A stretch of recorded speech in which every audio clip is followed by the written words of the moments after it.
How to use Notes in Mama.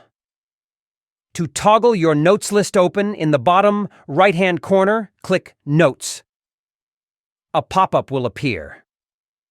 Saved notes will be listed in the left-hand panel. New notes can be drafted in the right-hand panel. To draft a new note, type in a title and add notes below, then click Add. Your newly created note will appear in the left-hand note panel. To edit, update, or delete an existing note, click on the note in the left-hand panel. In the right-hand panel, the details of the note will appear. You may add or edit information and click Update. To delete the note, click the trash icon in the top right-hand corner. Confirm by clicking Delete.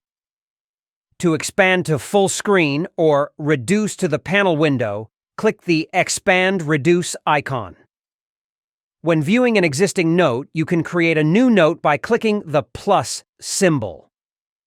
You may search notes using the search bar in the top left-hand corner.